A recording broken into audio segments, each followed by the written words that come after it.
This episode of the MLB Guardcast is sponsored by Sadnap Studios. Are you in need of assistance when it comes to digital arts, logo creation, website design, brand building, or designing merch?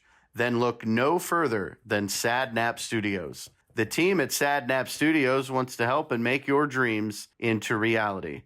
Everything is original and organically created, nothing AI. You can follow them and check out some of their incredible work on Instagram at sadnap_studios_art drop. Thanks again to the folks at Sadnap Studios. Go Guards.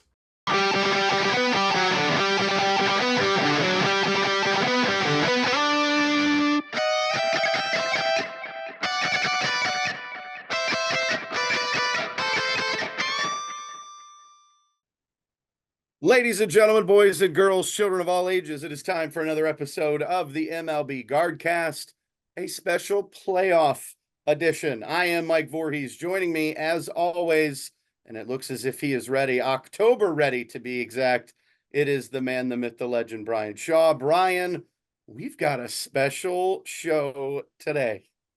Yeah, not only is it playoffs, but we're bringing in a special guest. You may have seen him on our show before. We're really excited to have him to give us some insight on this incredible Guardians season and hopefully what's going to be an incredible playoff run. Absolutely. For those that missed it, the Guardians took the second seed. They await the winner of the Detroit Tigers and the Houston Astros. But joining us, oh man, I'm so excited. One half of the legendary radio broadcast team of the Cleveland Guardians. It is Jim Rosenhause. Thanks, guys. Thank you, Jim, for joining us again. It really is an honor. We really appreciate you taking your time to talk to us, have a little bit of time off. What an incredible season. I was so excited to have October baseball again here in Cleveland. We unfortunately missed out on last year. We talked to you before the season, I believe, or right before the season, and we had our thoughts and our expectations. And one thing that stood out to me, you said this team believes they're a playoff contender, and here we are. Did we pick 92 wins? I don't know if we picked 92 wins, but you said that this team believes in themselves. You said Vote believes in them, the team believes in them, the front office believes in them. So what do you think it was that we were able to make the jump from 76 to 92? Was it just that that last year was the off year and this is more like 2022, or do you think that there was something else that helped contribute to them getting back to the playoffs and being the 2 seed? Well, I think 2022 was a really good year, but a lot of those players were young players, and there was some regression last year, and that happens a lot with players who might have success in their rookie season or some early success along the way. They do take a step back, and between injuries and some performance that wasn't as good as the year before, they just couldn't get anything going on a consistent basis last year. But what that did, and I think the guy who spoke to it the most was Stephen Kwan, just said that from the minute last season ended, there was some resolve there to make sure that didn't happen again and that they could take that next step forward. And he was a great example of that, especially, the first half of the season. So, I think you had a lot of guys in that area. Josh Naylor was healthy. Posey's having, even by his standards, a great year, which is saying a lot for him. But you need some things to go right. And look, you kind of figured if Shane Bieber got hurt like he did and some others in spring training out of that bullpen, that it would be an issue. But the bullpen's been by far and away the biggest surprise and maybe their biggest key to having a big season.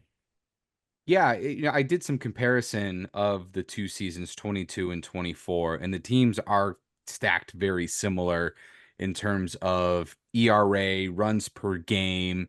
But the biggest difference is that bullpen number. The bullpen ERA in 22 was 3.05. This year it's a 2.57, which is the best in baseball. But then that other spot, the big difference over the last 2 years is the amount of home runs. They're 12th in home runs this year at 185. That was something else that we had talked about at the beginning of the season, where I mistakenly attributed it to Stephen Vogt because I heard about it in an interview, but you had corrected me that it was Chris Valaika's idea to kind of change some approach here with these guys, and clearly that worked. Clearly that seems to be something that has helped them and helped them hit the long ball a little bit better. And I think part of it is, yes, that. And example 1A is Stephen Kwan hitting, I think he finished with 14.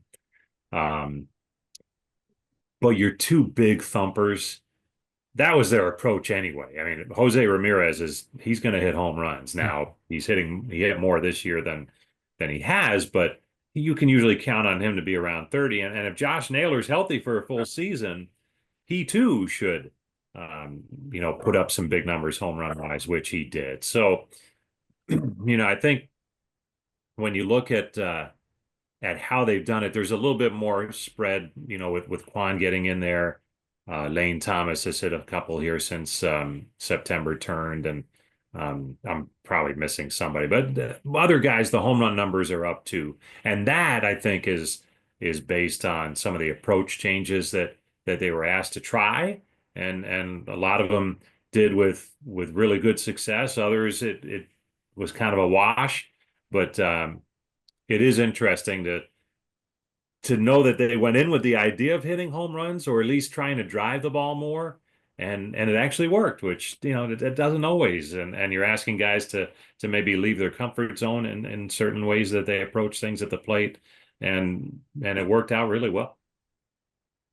Rosie, who was the biggest contributor? Obviously, we know Posey's going to do it. Josh Naylor's going to do it.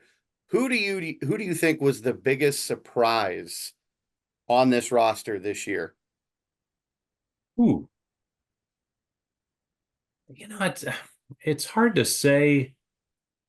I mean, is it bad to say Stephen Kwan just because of the amount of home runs? And I know he tailed off after the All-Star break.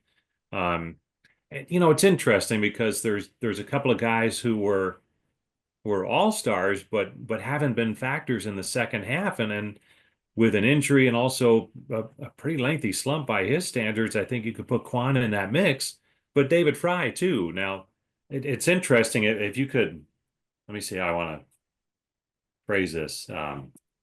Fry Thomas, if you could make one player out of Fry Thomas and take the first half David Fry, the second half Lane Thomas, then, and basically that's what they've done, because Thomas has pretty much taken those at-bats here in the second half of the season from Fry.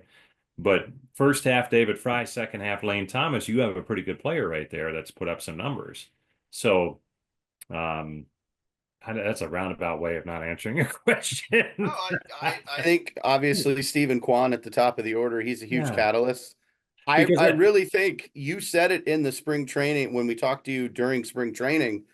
The guy that you were gushing about and who I think is an undersung MVP is Austin Hedges.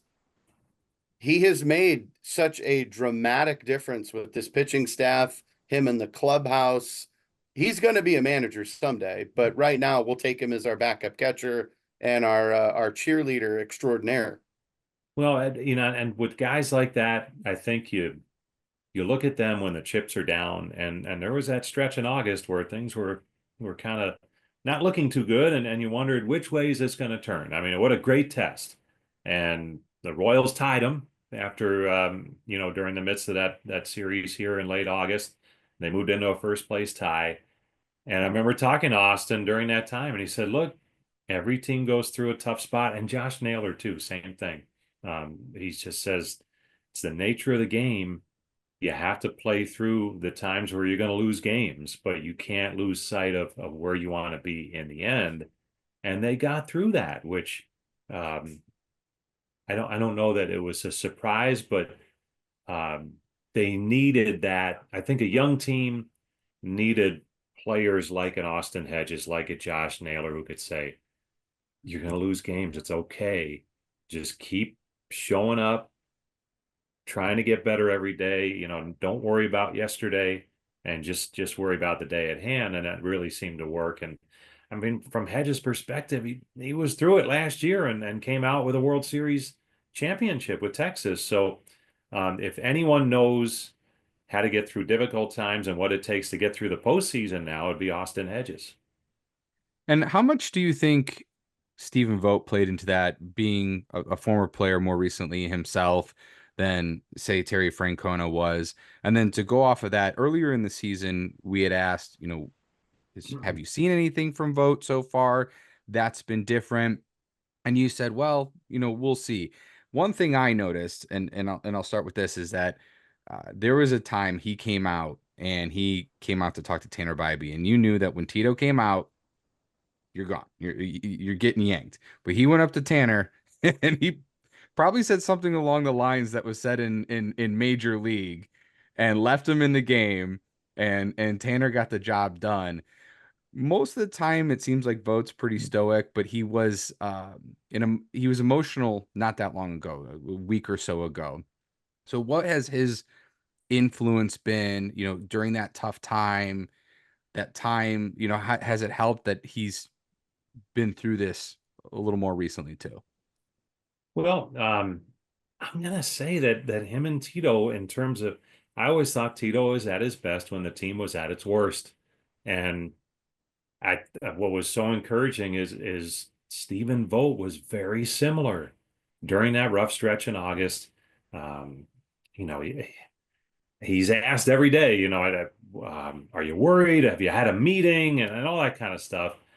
And he's just like, look, we're just gonna show up, do what we've done every day of the year, and that's prepare for the game as best we can. And their pregame preparation is second to none. And they stayed with that during that stretch. And I know, talking to players during Tito's era here, they appreciated that you never felt like there was panic. And I think that's very similar to what we saw here this year. So I think it's a common theme among good managers. They don't panic, that there's not an outburst or anything like that. And they're fully supportive of their players no matter what, even if those players have had a rough one and made a mental mistake or something like that. The good managers stay behind their players no matter what. And if there's something that needs to be handled, you or I would never know it. And I think the players appreciate that. They appreciated that with Tito, and I think they appreciate that with Stephen Vogt. And to your point about his perspective, he's not that far removed from playing, and I'm sure he has an idea of what he appreciated from a manager and is putting that into good use now. That's fantastic. I love it. Well, we know the Guardians start their playoff run on Saturday. We await the winner of Detroit and Houston. Rosie, is there a team that you would prefer we face, or it doesn't matter, you just want to get right back to baseball? I've been asked that a ton of times since the matchups were set. It's rough, man. Either one presents problems. If it's Houston, 7 straight trips to the ALCS, and they still have some key players from those teams. They're a little bit different. Pitching wise, they've had a ton of injuries, but since, they were just in here and in their game notes, it was, I think it might have been June 1st on, or maybe mid-May on, they had the best record in the American League. And then on the flip side, the Tigers might be the hottest team in baseball since August 1st, which is insane because when the Guardians had the July where they only played the Tigers, and when they got done with that at the end of July, they had traded Jack Flaherty, and I don't know if you guys remember, but I think it was 7 games in 10 days with Detroit, and they might have used 5 openers because their starting pitching was in shambles. And they've kept doing that, and it's working. And they have Tarek Skubal and hope for the best. And it's the best has been really good. So I don't know if you want to run into them right now. I mean, they took the first game from Houston. Who knows how that series ends? But that's a team that's playing with so much confidence that it's scary. And then Houston, we saw last weekend, they still know how to get it done when they need to. So either one's going to be tough. Now, you hope that those teams are looking at the Guardians and saying, man, we don't want to play Cleveland because they have this ridiculous bullpen and Jose Ramirez and Josh Naylor and some others. So it always comes down to you got to pitch well and you need to play clean baseball, and we'll see if they can do that. Yeah, it looks like Scooble's doing like 2016 Corey Kluber right now, and I said earlier I really don't want anything to do with 2 appearances of Scooble in a series. That would be tough. So yeah, well, but like you said, the Astros are the Astros, so we'll see what happens. So on a really positive note, obviously the season's been great, but the fans have shown up too. The Guardians have had it's the first time they hit 2 million in attendance since 2017, and then the last game they actually eclipsed 2017, so they've had the highest attendance since 2008. Anything you can share about what the team's feelings on that are? Have the players noticed? Is there excitement because of that? Is there anything you can share on that? Absolutely, especially weekend games. That's where all the sellouts have been, and the guys appreciate it, and they don't take it for granted because it's taken a little bit for guys who've been here. It's taken a little bit to get to this point. It's been a slow build, um, but I do know the holdovers from 2022, especially right now with the postseason coming. They'll tell the guys, "Hey, when this place is full, it's a different place. And when it's playoff full, it's really different in a great way." And, they're trying to share it as best they can, but until they start playing and there's a walk-off or something like that and the place is shaking, it's really hard to describe, I think, to someone. But they do look, they appreciate it tremendously the way the season has gone attendance-wise. I think it was 14 sellouts and when it was all said and done. And that's tremendous. I mean, that's a lot of weekend dates that were sold out. And then even, some of the Thursday afternoon day games were drawing really well over the course of the summer. So guys appreciate it. It's a loud ballpark. We hear that from like visiting radio guys the next day if there's something, if it was an exciting finish or Class A closes out the ninth and it's sold out, they'll say that they're not sure why, but this place is loud. I don't know if it's just the acoustics of the building or the way how steep it is in the upper deck. I don't know, but it's a loud building and the sound doesn't escape, and that makes it It's a the real wind tough place. tunnel, the vortex, that wind tunnel that we installed to get the home Maybe runs out. That keeps the sound in, right? that might be it. Yeah. So we know, Rosie, that the team has yet to announce their 26-man playoff roster. Obviously, we had 28 on September 1st. 2 guys are going to be left off of this roster. Do you foresee any shock or surprise addition or subtraction as we get ready for the playoffs? I don't. It'll be interesting to see how many starters they keep because they'll only need 3 with the extra off day after game 1. So at most they'll need 3 starting pitchers. Now that doesn't mean they don't say it's Bybee, Boyd, Cobb. What do you do with Williams and Lively? They may both be on the team as long men, and leave it at that, and then leave your other relievers as it is. So yes, someone with a good arm is probably not going to be a part of the first round roster. I'm not sure which direction they're leaning, whether they go with more length from Williams and Lively, or maybe sit one of them for the division series and bring them back for the ALCS. I don't know. Maybe by Friday we'll know, but it's so early in the week. I think they're still sorting through whether Cobb's going to be good to go. I think that's a big factor. And then position player wise, I Do you don't think think there'll somebody be like any. maybe like a Gabriel Arias could come up, or somebody that was hot towards the end of AAA? Do you think they would mess with the roster anything and any which way that way?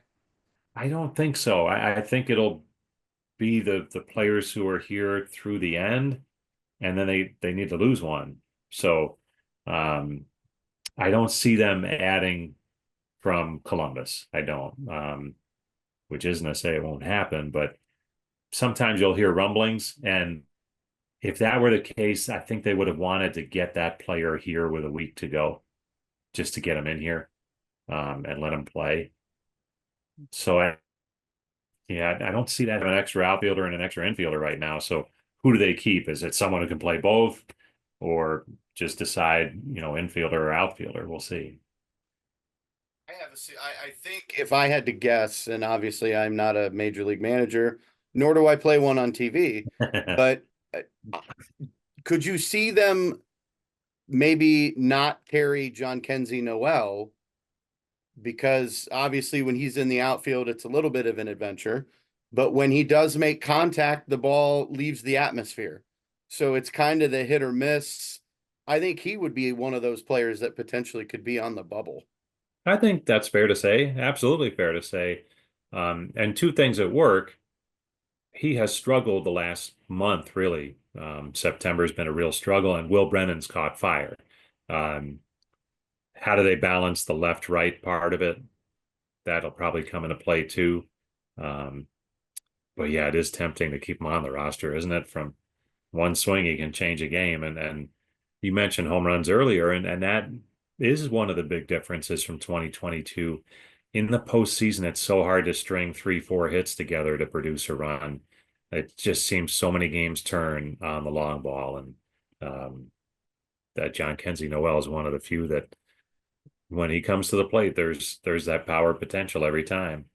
Yeah, I'm glad you mentioned that because I was going to ask, like, do you think that could be the difference of getting to the ALCS is that they have that power potential now, and so then you don't have to worry about like that game against the Yankees when you had the Oscar Gonzalez walk off where you had to get a few hits beforehand. You could just one swing and boom, game over, and you've won.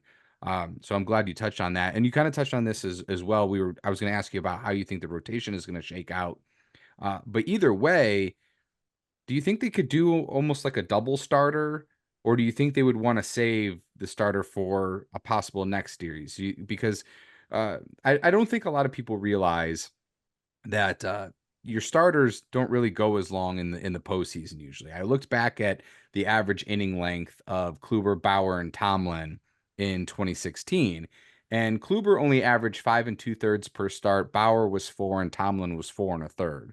So, do you think that there could be situations where maybe like your first starter goes 4, maybe twice through the lineup, and then you bring in another starter to kind of maybe fill that Andrew Miller type of role? Anything like that you think that they might toy with?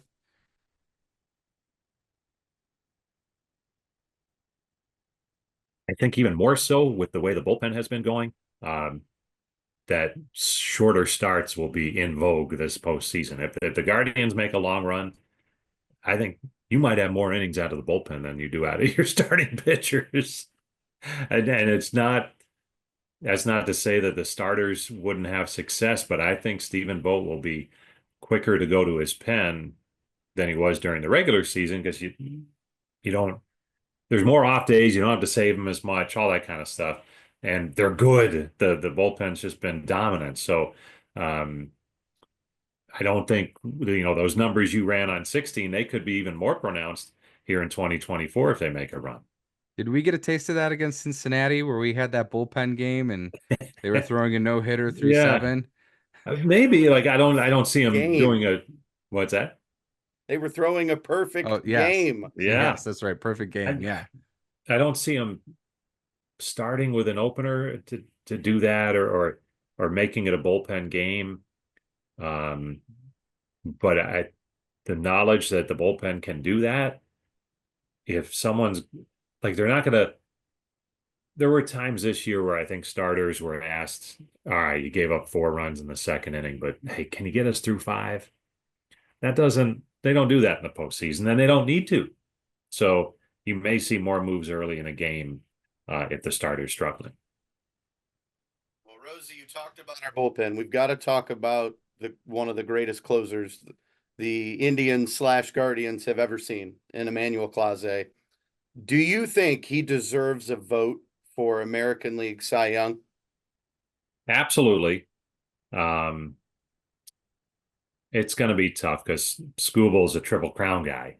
And it generally favors starting pitching because of the innings, and I think deservedly so. If you pitch that amount of innings, that should absolutely be a consideration. But in no way should that diminish the season that Clase's had. I just think the way the Cy Young is geared, it's more geared towards starting pitching. And if it was one of those years where there was a guy who was like 12 and 14, but had a really low ERA and a bunch of strikeouts and was being considered, then maybe you say, okay, you know what, maybe this is a year a closer should be in way more consideration. But I think Tarek Skubals had a good enough year where that's going to supersede the great year that Clase has had. I think he'll certainly be reliever of the year, but Cy Young, he's probably going to lose out because he's not a starting pitcher, and it's too bad because he's had just a tremendously wonderful year and dominant. We may not see it ever again, at least here in Cleveland, because when you look at the year he's having, the year Eckersley had way back when, I think Mariano Rivera had one of those types years, but what he's doing is phenomenal, but I don't think it's going to net him a Cy Young. So speaking of some individual performances, we saw Jose 39 home runs, 39 doubles, 41 steals. A little unfortunate he didn't get that last crack at it with the rain out. How does he feel about that? Does it itch at him, and is that going to like make him play harder in the postseason, or is he one of those guys where, okay, yeah, I kind of wanted to do it, but whatever, it's not that big a deal. Yeah. I don't know if bothers the right word, but maybe disappointed that he didn't have a shot at it the last day of the season. But I think I saw he said after the game, he goes, well, I'll just have to do it next year. It will have no impact on the postseason. I mean, I know where you were going, but like Jose's not going to try harder because of that. Like he already is the best try harder guy on the team. How's that? You know what I mean? Like and all these guys that it's the postseason. If you need some outside motivation to try harder in the postseason, that's a problem. You're probably not in the postseason. But yeah, I think it may spur him on next year. Who knows? I mean, I still, you mentioned the rain out. The one that gets me, and maybe his season goes differently, and he's still sitting on 39 anyway. But I think it was Patriots Day when the team was in Boston. The Boston right fielder, whose name escapes me right now, and I apologize, but he went above the low wall there and right and took a home run away from Mosey. So maybe that was 40 and it just wasn't meant to be. So yeah, there's a million spots where you said, oh man, he just missed that one. He just missed that one. But that's the beauty of the game. And it might spur him on a little bit more next year, but postseason, he'll be ready to roll no matter what. So I think Jose is looking for that World Series ring. I think Mhm. that means way more to him than a 40-40-40 season. He stayed in Cleveland for a reason. I think he sees how special this team really is. And I think that's why seeing him win a World Series would be iconic. It would, not that if they don't while he's here, that it means him staying was not the right decision, but it would make that decision. It's already an awesome decision for the fans here. And I think for Hosey too, and for his teammates. And then if they can go and win a World Series with him here, because he did that, that would be pretty cool. And that would kind of bring the whole thing all together. So you talked about, Jose's preparation and things like that, and having to get ready for the postseason or not get ready because he already is ready. How about yourself? Is there anything that you do differently coming up before the postseason? You know what? Obviously there's a little bit more in terms of what you'll look at numbers wise and things like that, but the game is still the game. Like if you're listening to the game, just because it's postseason, we can't just bog you down with all the, you get more information and numbers from preparation, but we still got to describe the game and hopefully, you know, fill you in on the ebbs and flows of an exciting game, a postseason game. So it's a little bit different because you're looking for some different things, some trends from the season, trends from the last month, stuff like that. You have a little bit more access to players and coaches, at least initially. So you try and talk to as many as you can so you can convey what they're thinking during the game, which is always good.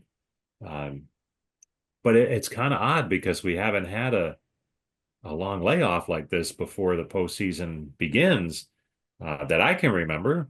So it is a little bit different, I think, this year, but it's been good. I went down today to, check out a little bit of the sim game while I was doing some stuff in the booth, and um, it's kind of fun. The guys seem to be they're trying to stay as sharp as they can and do certain things that would keep them in a real positive direction. So that's fun. And it's just a good time of year because they're excited to be playing in the postseason. They really are. I mean, as excited as the fans are, know that the players are absolutely right there. And it's a really fun time of year.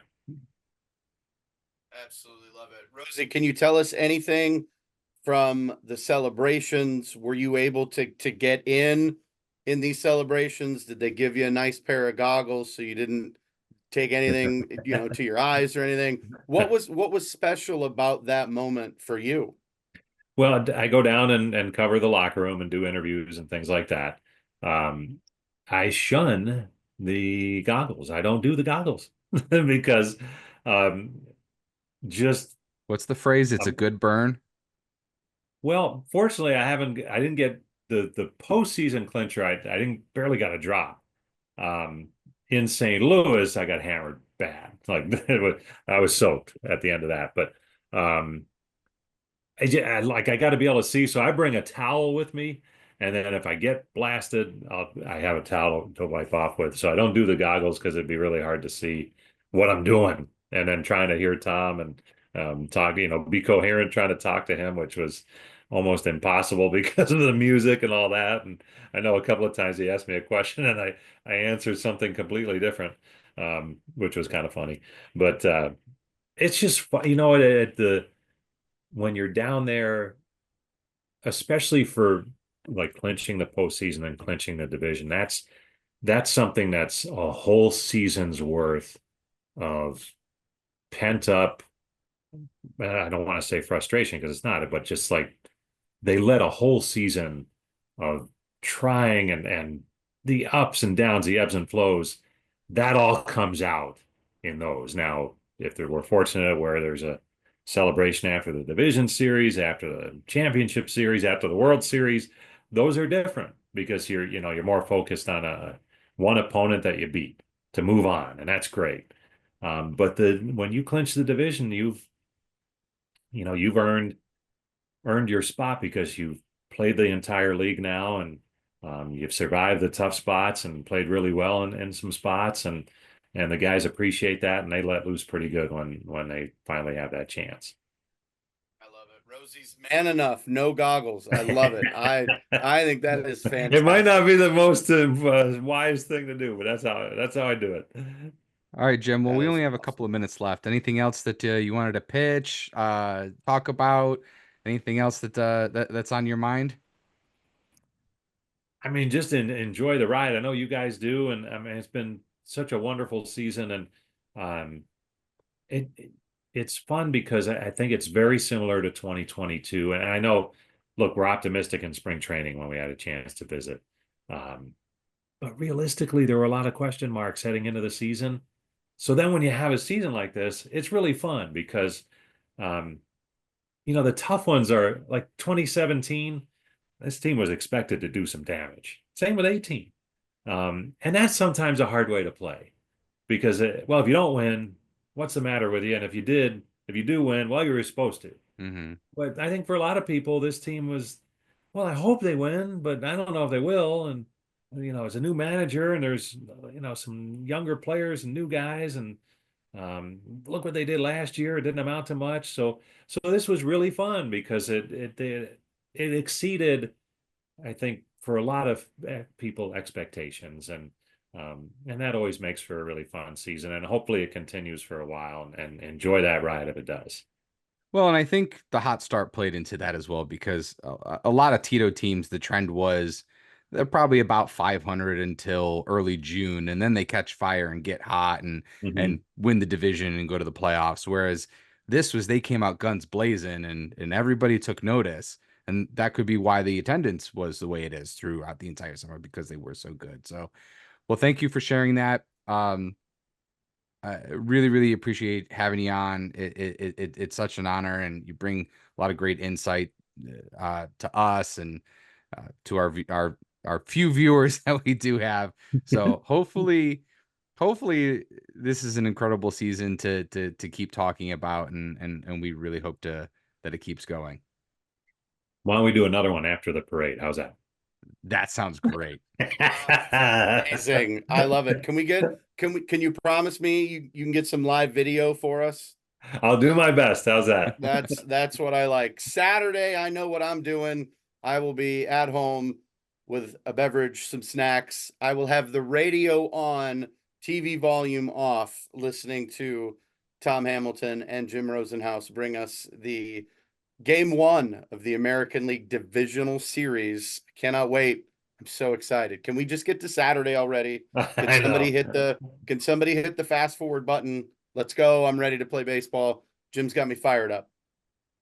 I'm with you on that. All right. Well, thank you to Jim Rosenhaus for joining us. We absolutely appreciate him taking the time to talk to us, giving him his insight. Mike, where can people find you?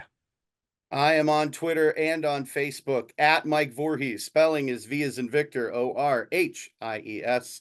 Thank you to Rosie. We love Rosie. We love Tom too, but I think I kind of like Rosie more, I think. Bryan, where can they find you and us? At WXSHAW on X on Twitter. We are Guardcast MLB on Twitter, MLB Guardcast on Facebook. If you're watching us on YouTube, you can listen to us on Spotify. If you are listening to us on Spotify, you can watch us on YouTube. Hope you join us. Hope you enjoyed today's episode. And hopefully we are recording. I don't know, maybe we'll record after the next series before the ALCS. We'll do something like that. I think so. It's World Series or bust. You guys know that. I've said that from the beginning when we did this, and I'm as nervous as all get out. Give me the Yankees in the ALCS. Let's go, and we'll move on and have an October to remember. I can't wait. Go Guards. We'll see you soon. Talk to you soon.